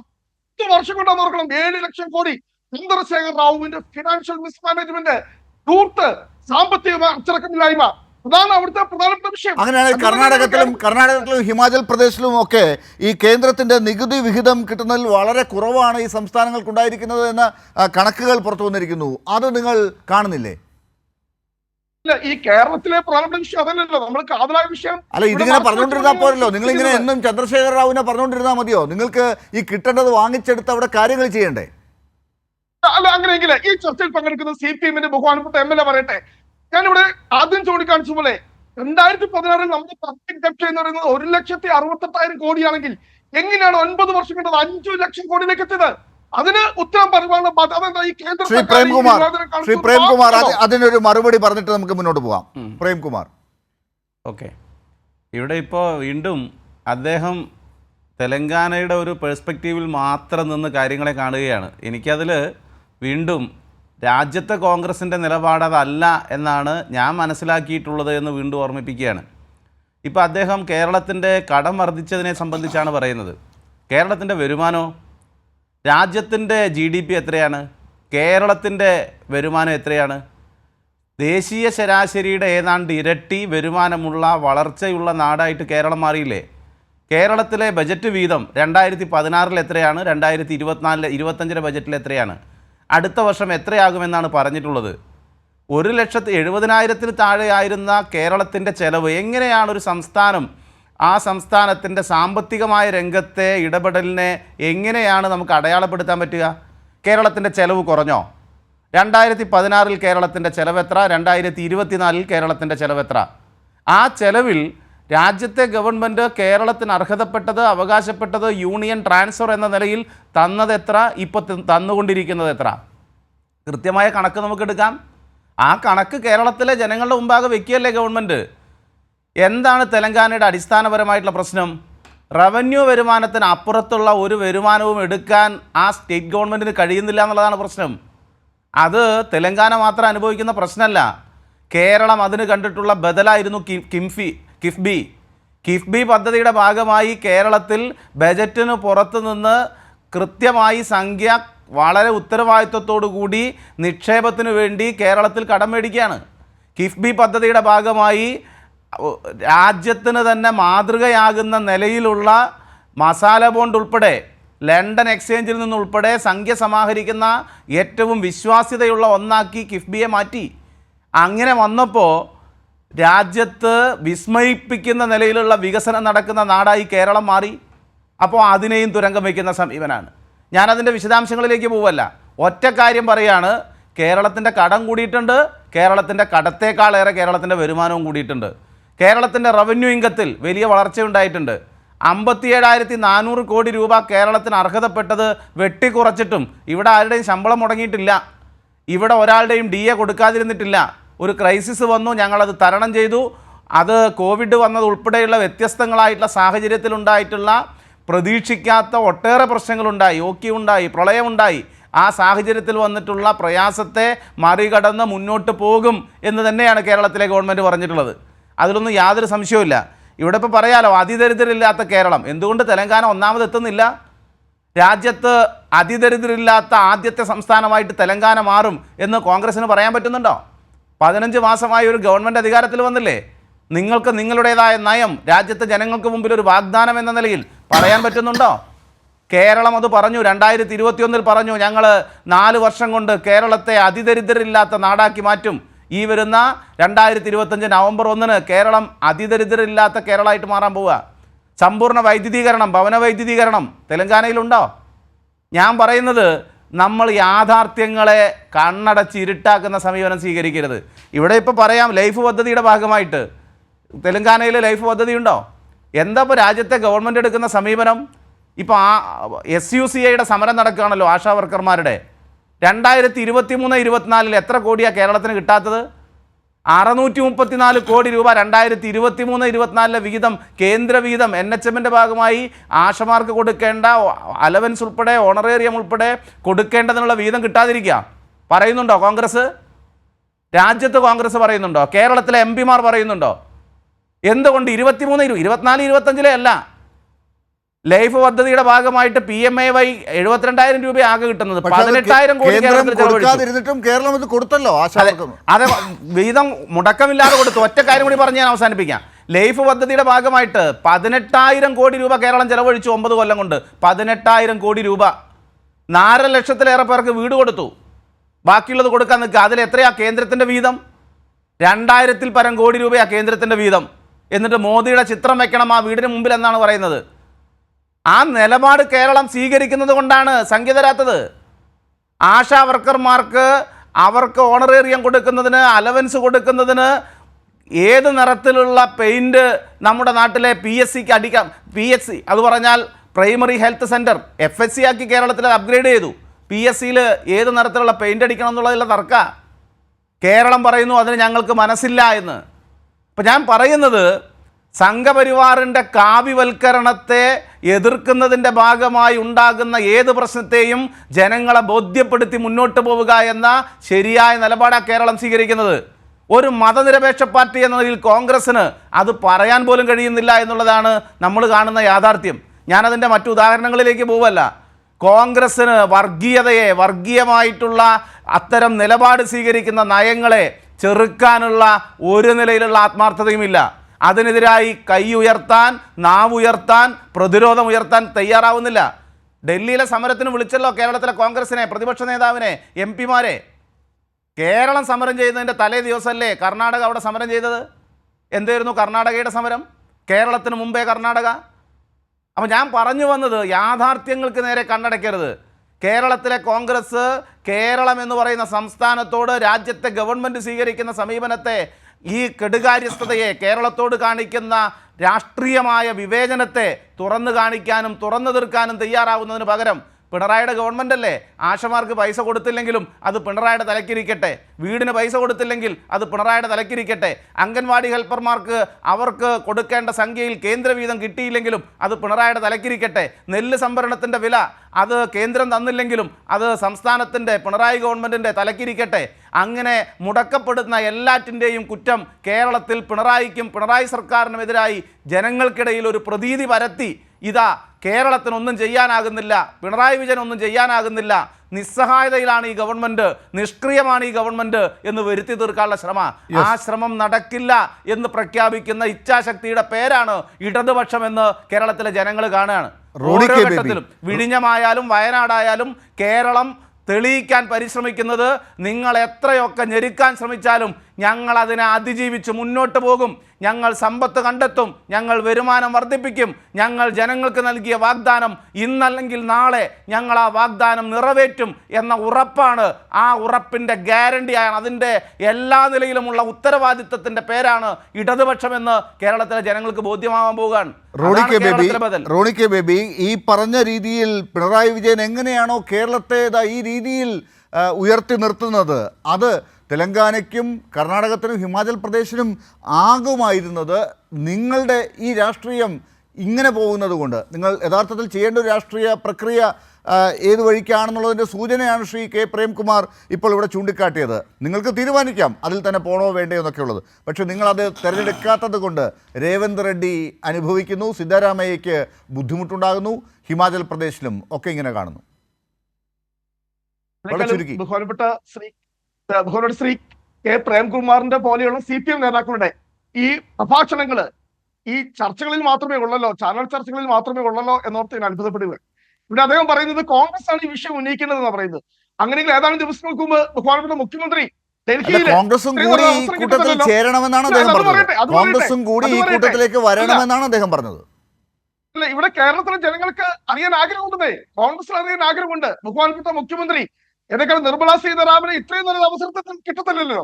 ഡൽഹിയിലെ കേരള ഹൗസിൽ വന്ന് നന്നായിട്ട് ബ്രേക്ക്ഫാസ്റ്റ് ഒക്കെ കഴിച്ച് ഇത്രയും നല്ലൊരു വേദി കിട്ടിയപ്പോൾ ബഹുമാനപ്പെട്ട കേരള മുഖ്യമന്ത്രി ഇക്കാര്യങ്ങളൊക്കെ അവിടെ പറഞ്ഞോ? റോണി കെ ബേബി, താങ്കളുടെ ക്ഷമ ഇത്രയും നേരം ഉണ്ടായിരുന്നത് പെട്ടെന്ന് നശിച്ചു പോയോ? താങ്കൾക്ക് ഈ തെലങ്കാനയിലും കർണാടകത്തിലും ഹിമാചൽ പ്രദേശിലും നിൽക്കാൻ പറ്റുന്നില്ല. പെട്ടെന്ന് താങ്കൾ നിർമ്മല സീതാരാമനും പിണറായി വിജയനും എല്ലാവരും കൂടി ചേർന്ന് ബ്രേക്ക്ഫാസ്റ്റ് കഴിച്ചതിനെ കുറിച്ചായി താങ്കളുടെ ഓരോ വിഷയം ഞങ്ങൾക്ക് പരമായ സംശയമുണ്ടേ.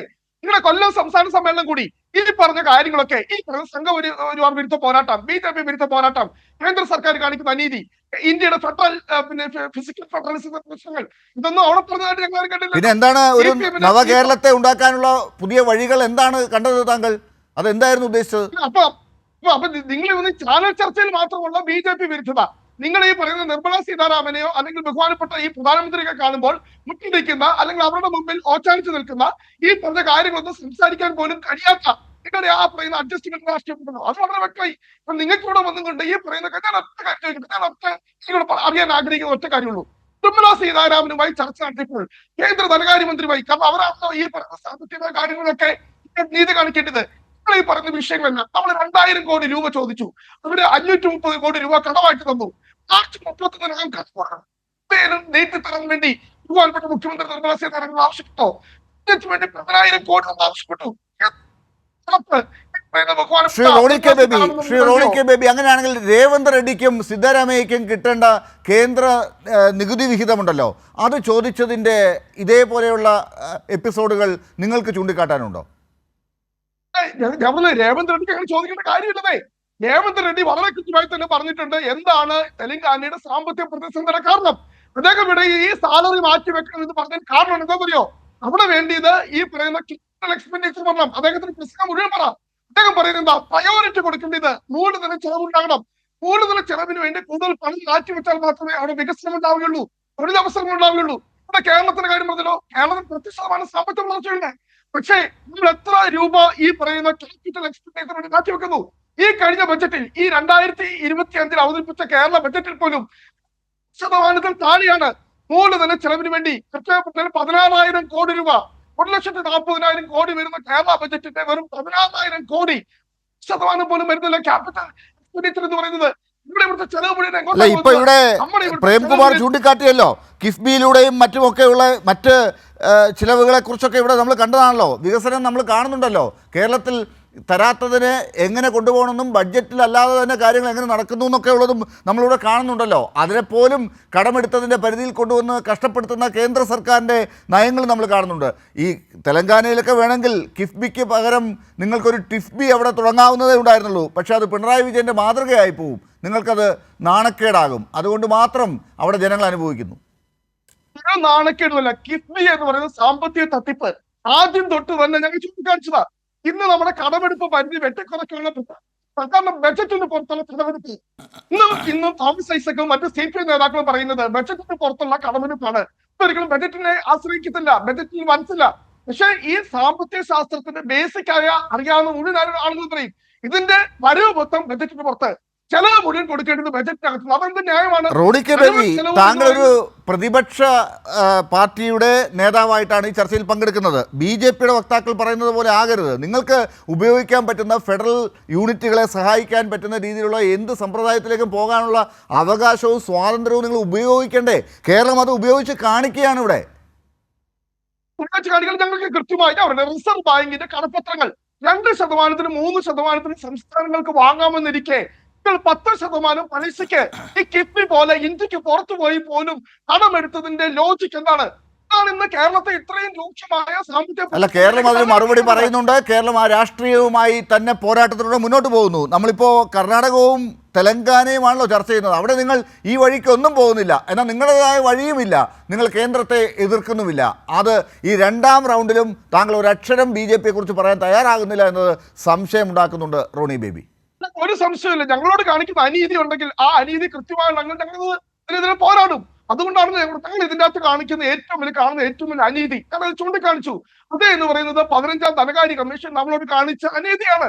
ഇതിനെതിരെ ഒറ്റക്കെട്ടായി ഇന്ത്യയിലെ കോൺഗ്രസ്, ഇതിനകത്ത് തെലങ്കാന എന്നോ കർണാടക എന്നോ ഹിമാചൽ പ്രദേശ് എന്നല്ല, ഞങ്ങൾ ഒറ്റക്കെട്ടായി പക്ഷേ ഇത് അവരാരും ചൂണ്ടിക്കാട്ടിയില്ല. K. പ്രേംകുമാർ ഇത് കർണാടകയോ തെലങ്കാനയോ ഹിമാചൽ പ്രദേശോ ചൂണ്ടിക്കാട്ടുന്നത് കണ്ടില്ല. ഇന്നത്തെ നമ്മുടെ ചർച്ചയിൽ ഞാൻ ആവർത്തിച്ച് ചോദിച്ചപ്പോൾ റോണി കെ ബേബി പറയുന്നത് കേട്ടുള്ളൂ. ഒരു മിനിറ്റിൽ താങ്കൾക്ക് അതിനൊരു പ്രതികരിച്ചാൽ പോയി സമരം ചെയ്തത്. പിന്നെ എന്തിനാണ് കർണാടക പോയി സമരം ചെയ്തത്?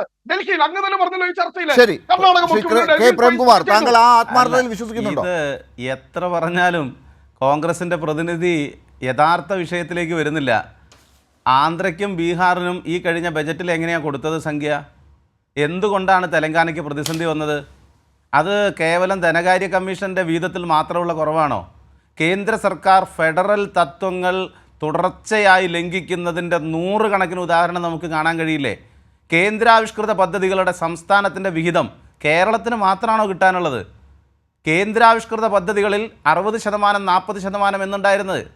നേരത്തെ 75% കേന്ദ്രം, 25% സംസ്ഥാനം എന്ന പദ്ധതി പതുക്കെ 60-40 അനുപാതാക്കി. ആ അനുപാതത്തിലും പൈസ തരാത്ത സാഹചര്യം. കേന്ദ്ര ഗവൺമെൻറ് തരേണ്ട പല നിലയിൽ സ്കൂൾ കുട്ടികൾക്ക് കൊടുക്കേണ്ട ഉച്ചഭക്ഷണത്തിൻ്റെ അരിയുടെ വിഹിതം പോലും കേരളത്തിന് കുടിശ്ശിക വയ്ക്കുന്ന സമീപനം ഒരു കേരളത്തോട് മാത്രമാണോ? ഇവിടെ തെക്കേ ഇന്ത്യൻ സംസ്ഥാനങ്ങൾ BJP വിരുദ്ധമായൊരു നിലപാട് സ്വീകരിക്കുന്നു പൊതുവിൽ എന്ന് കണ്ട് തങ്ങളുടെ ഗവൺമെൻറ്റിനെ നിലനിർത്തുന്ന ഘടകകക്ഷികൾക്ക് വാരിക്കോരി കൊടുക്കുന്ന സമീപനം നമ്മൾ കണ്ടില്ലേ? പ്രകൃതി ദുരന്തത്തിൻ്റെ കാര്യത്തിൽ പോലും ആ വിവേചനം നമ്മൾ കണ്ടില്ലേ? ഒരു ചില്ലി പൈസ സൗജന്യമായിട്ടുള്ള സഹായം കേരളത്തിന് തന്നോ? ഇവിടെ ഒരു ദുരന്തം നടന്ന് അവിടുത്തെ പ്രാഥമികമായിട്ടുള്ള രക്ഷാപ്രവർത്തനത്തിനുള്ള സംഖ്യ കേരളത്തിന് തന്നോ? റീഹാബിലിറ്റേഷനുമായി ബന്ധപ്പെട്ട് ആവശ്യമായിട്ടുള്ള സംഖ്യ കേരളത്തിന് തന്നോ? കടമായി ചോദിച്ചപ്പോൾ 3ാം വട്ടം കടമായിട്ട് തന്നു. കടമായിട്ട് തന്നപ്പോൾ പറയുകയാണ് ഫെബ്രുവരിയിൽ പൈസ വന്നിട്ട് പറയുകയാണ് മാർച്ച് 31 മുമ്പ് അത് ചെലവഴിക്കണമെന്ന്. ഞാനിത് സൂചിപ്പിക്കുന്നത് ഇത്തരത്തിൽ രാജ്യത്തെ വിവിധങ്ങളായ BJP ഇതര ഗവൺമെൻറ്റുകളോട് രാജ്യത്തെ മോദി സർക്കാർ സ്വീകരിക്കുന്ന സമീപനങ്ങളുടെ തുടർച്ചയാണ്, അതിൻ്റെ ഇരയാണ് തെലങ്കാന ഗവൺമെൻറ് എന്നുള്ളതാണ്. അത് മറക്കണ്ട.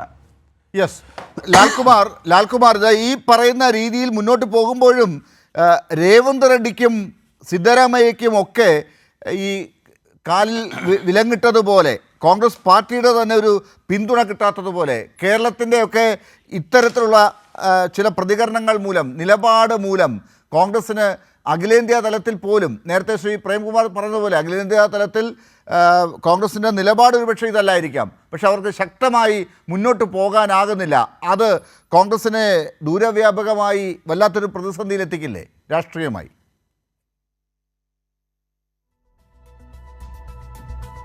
അല്ല, കോൺഗ്രസിന് ഇനിയും പ്രതിസന്ധിയിലൊന്നും എത്തിക്കേണ്ട കാര്യമില്ല. കോൺഗ്രസേ പ്രതിസന്ധിയിലാണ്. കോൺഗ്രസിന് വേറെ എന്ത് പ്രതിസന്ധി എത്തിക്കാൻ? ഈ രാജ്യത്ത് ഏറ്റവും കൂടുതൽ പ്രതിസന്ധി നേരിടുന്ന എന്തെങ്കിലും ഒരു കാര്യം എടുത്തു നോക്കിക്കഴിഞ്ഞാൽ അത് കോൺഗ്രസ്സാണ്. കാര്യം ആശയമില്ല, ഒന്നുമില്ല. ഞാൻ ഒന്ന് രണ്ട് കാര്യങ്ങളോട് പറയാം, സൂചിപ്പിക്കാം. നോക്കൂ, കിഫ്ബിയുമായി ബന്ധപ്പെട്ട് റോണി കെ ബേബി ഒരു സ്റ്റേറ്റ്മെൻറ്റ് പറഞ്ഞു. എന്താണ് അത്? ഒരു ശരിയായ ഒരു ഫോർമാറ്റ് അല്ല, ഓഫ് ബഡ്ജറ്റുമായി ബന്ധപ്പെട്ട കാര്യം. അതവിടെ നിൽക്കട്ടെ.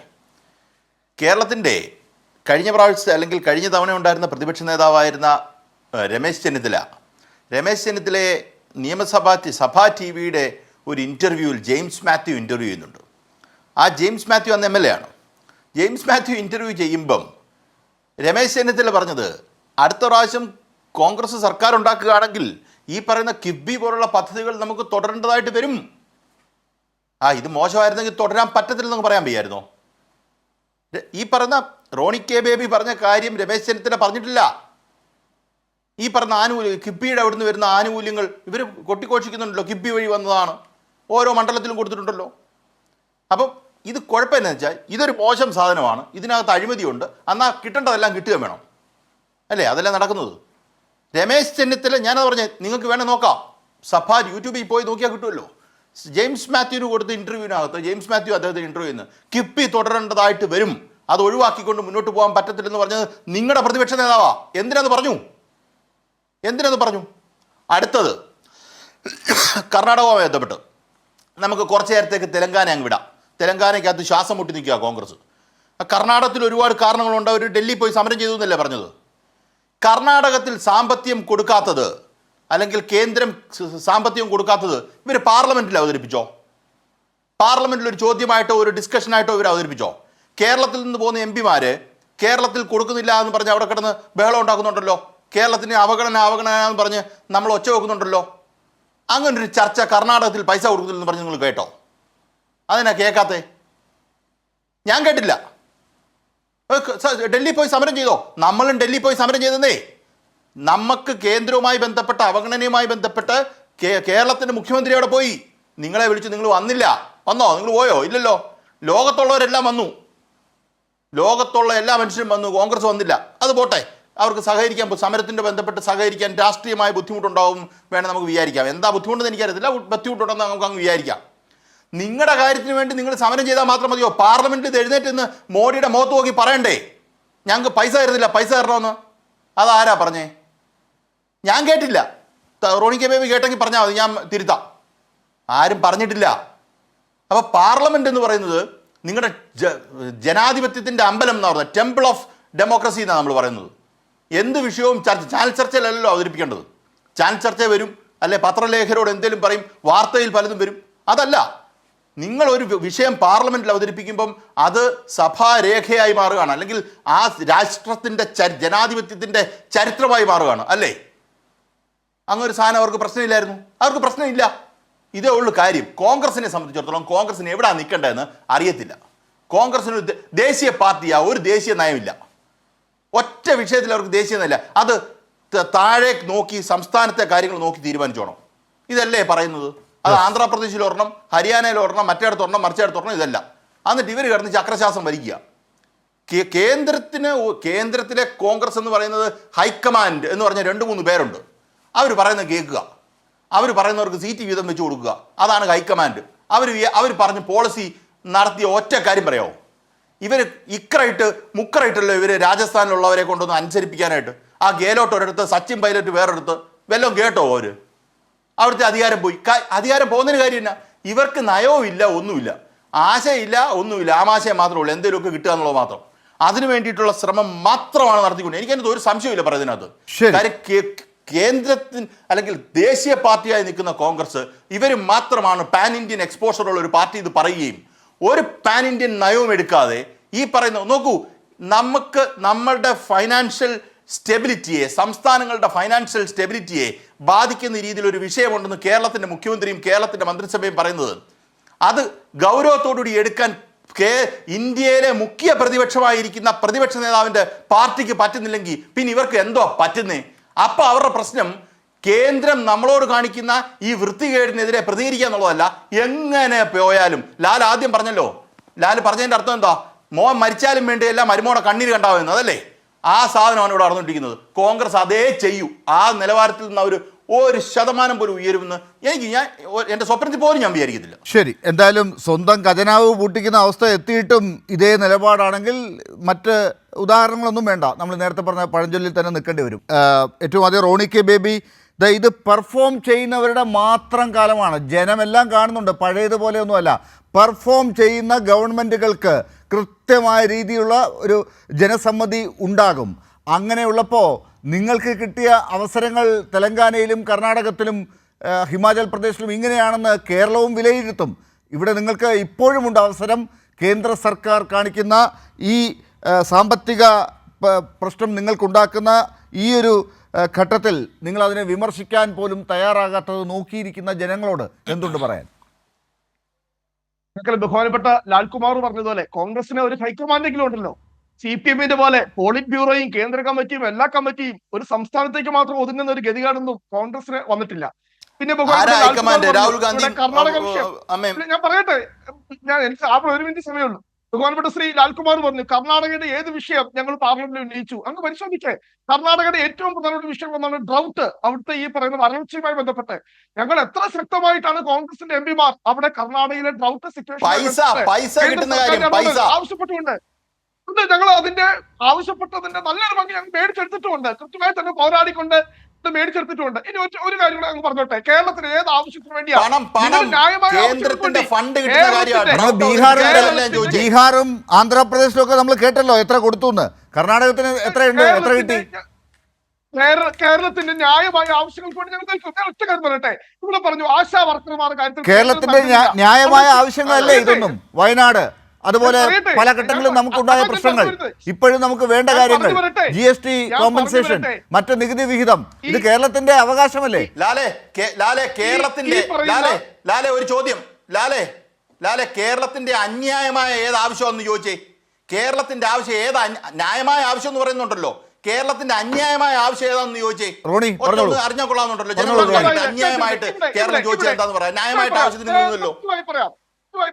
നിങ്ങളുടെ നുണക്കഥ കണ്ട പുറകെ പോയി കേന്ദ്രത്തിനോട് ചോദിക്കുന്ന കാര്യം പറഞ്ഞ കേന്ദ്രത്തിനോട് നിങ്ങൾ പറയാം. ഞാൻ പറയാം, ഇവിടെ 57,000 കോടി രൂപ കേന്ദ്രം കേരളത്തിന് തരാമെന്ന് പറഞ്ഞു. നിങ്ങൾ പറ, നിങ്ങൾ 57,000 കോടിയുടെ കണക്ക് പറഞ്ഞു. സുപ്രീം കോടതി നിങ്ങൾ 24,000 കോടി എവിടെ പോയി? ബാക്കി 33,000 കോടി ഈ അവസാന ഘട്ടത്തിൽ BJP-ക്കാർ പറയുന്ന വാദം നിങ്ങൾ ഉയർത്തുമ്പോ എന്ത് മറുപടി പറയാനാണ്? കെ പ്രേംകുമാർ, താങ്കളുടെ 1.5 മിനിറ്റിലേക്ക് കെ പ്രേംകുമാർ.